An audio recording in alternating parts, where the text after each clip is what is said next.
আসসালামু আলাইকুম ওয়া রাহমাতুল্লাহ হামিদা ওয়া মুসাল্লিয়া ওয়া মুসাল্লামা ওয়া বা'দ। সুপ্রিয় দর্শক, আপনাদের সকলকে জানাচ্ছি পিওর দাওয়া অফিসিয়াল ইউটিউব চ্যানেলের পক্ষ থেকে আন্তরিক অভিনন্দন, মোবারকবাদ। আপনাদের সকলের সুস্বাস্থ্য কামনা করে আপনাদের থেকে প্রাপ্ত আমাদের কমেন্টে অনেকগুলা প্রশ্ন আসছে, সেখান থেকেই আমরা কয়েকটা প্রশ্ন গুরুত্বের সাথে জবাব দেওয়ার চেষ্টা করছি।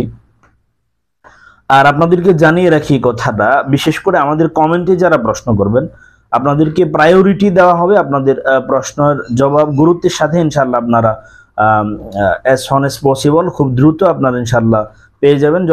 যথাসম্ভব আমি তাড়াতাড়ি দেওয়ার চেষ্টা করব। এরপরও অনেক কাজকর্ম থাকে, দুনিয়াবি জাগতিক বিভিন্ন পেরেশানি থাকে, ওগুলা সেরে এরপরে আপনাদের প্রশ্নের জবাব দিতে একটু লেট হয়ে যায়। প্রশ্ন করেছেন সেই বোনের একটা আইডি থেকে, হুজুর আসসালামু আলাইকুম। ওয়ালাইকুম আসসালাম ওয়া রাহমাতুল্লাহ। আমি আজ দুপুরে ঘুমিয়েছিলাম, তো প্রথমে একটা স্বপ্ন দেখি বৃষ্টি হচ্ছে, মাঝখানে আরো কিছু দেখেছি, আমার ঠিক মনে নাই, তবে শেষের দিকে স্বপ্নে দেখেছি আমি অনেক উঁচু জায়গা থেকে অনেকবার কাবা ঘর দেখছিলাম, অনেক রঙিন আলোয় ঝলমল করছে। তখন আমি দৌড় দিয়ে কাছে যাওয়ার চেষ্টা করছিলাম, দেখি অনেক বড় নদী আর অনেক নৌকা। আমি আরেকজনকে নিয়ে লাফ দিয়ে মাঝিকে বললাম আমাকে ওইখানে নিয়ে যান। নদীতে পানি ছিল 1 হাঁটু এবং হালকা পরিষ্কার, পরে স্বপ্ন ভেঙে যায়।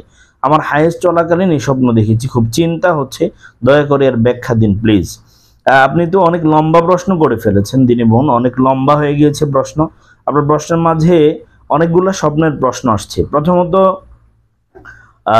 এখানে আমরা বৃষ্টির যে আপনি স্বপ্ন দেখেছেন, প্রথমে স্বপ্নে আপনি বৃষ্টি দেখেছেন, এ ব্যাপারে আমরা কয়েকটা কথা ইনশাআল্লাহ শুনবো। স্বপ্নের সবচেয়ে বেশি ব্যাখ্যা যিনি দিয়েছেন, স্বপ্নের সবচেয়ে বড় ব্যাখ্যাকারী যিনি ছিলেন রাসূল সাল্লাল্লাহু আলাইহি ওয়াসাল্লামের পরবর্তীতে, তিনি হলেন ইমাম ইবনে সিরিন রাহিমাহুল্লাহ। উনি স্বপ্নে বৃষ্টি দেখার কয়েকটা ব্যাখ্যা দিয়েছেন, সেগুলো আপনাকে বলি। স্বপ্নে বৃষ্টি দেখা ভালো অবস্থা, প্রশান্তি এবং মনে শান্তির বিধান এবং একটি চিহ্ন যা আশেপাশের থেকে সাহায্য এবং সমর্থন পাওয়ার দিকে পরিচালিত করে।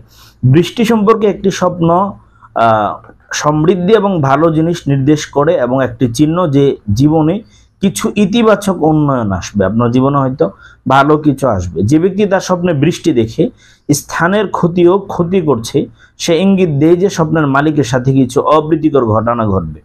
স্বপ্নে সামান্য বৃষ্টির স্বপ্ন দেখা দুর্দশায় জীবনযাপনের প্রতীক এবং ধ্বংস ও দুর্নীতির সংস্পর্শে আসার ইঙ্গিত। স্বপ্নে প্রচুর পরিমাণে বৃষ্টি দেখা যে কোনো বাধা এবং সংকট থেকে পরিত্রাণের প্রতীক, যা স্বপ্নদর্শী এবং তার পরিবার উন্মুক্ত হয়। এখন আপনি যে স্বপ্নটা দেখেছেন, এখানে আপনি যেটা দেখেছেন এখান থেকে আপনি বুঝে নেবেন আপনি এখানে কি দেখেছেন। এরপরে আপনি স্বপ্নে কাবা ঘর দেখেছেন, ঝলমল করছে আলোতে। কাবা ঘরের ব্যাপারে স্বপ্ন দেখলে এ ব্যাপারে স্বপ্নের ব্যাখ্যাটা কি হবে, এ ব্যাপারেও ইমাম ইবনে সিরিন রাহিমাহুল্লাহ উনি বলেছেন, ওনার ব্যাখ্যা হচ্ছে, ইবনে সিরিন রাহিমাহুল্লাহ ব্যাখ্যা করেছেন যে স্বপ্নে কাবাকে দেখা দ্রষ্টার জন্য, যে দেখে তার জন্য ভালো আচরণ এবং তিনি অনেক লোকের কাছ থেকে যে ভালোবাসা উপভোগ করেন তা নির্দেশ করে। স্বপ্নে কাবা দেখতে এবং এর সামনে প্রার্থনা করা ইঙ্গিত দেয় যে স্বপ্নদ্রষ্টা অনেক দুশ্চিন্তা কাটিয়ে উঠবে এবং সে ক্রমাগত তার ইচ্ছা পূরণ করবে।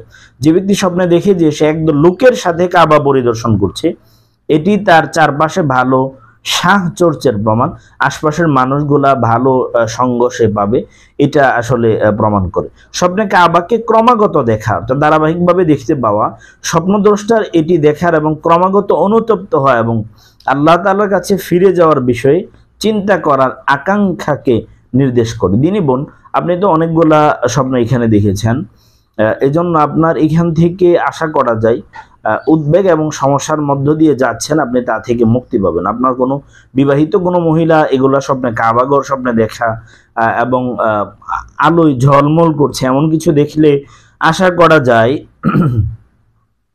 যে আপনার কোনো সমস্যা এবং আপনার সমস্ত উদ্বেগ, সমস্ত সমস্যা থেকে আপনি সত্তর মুক্তি পাবেন বলে আশা করা যায়। দিনী বোন, আপনার প্রশ্নের লম্বা একটা প্রশ্ন ছিল স্বপ্নের ব্যাপারে। আমরা এখানে দুটো বিষয় আলোচনা করলাম, স্বপ্নে বৃষ্টি দেখতে পাওয়া এবং স্বপ্নে কাবা ঘর দেখলে কি হয়। এ ব্যাপারে আমরা ইবনে সিরিন রাহিমাহুল্লাহর ব্যাখ্যা গ্রন্থ থেকে আপনাকে কয়েকটা কথা শোনালাম, জানালাম।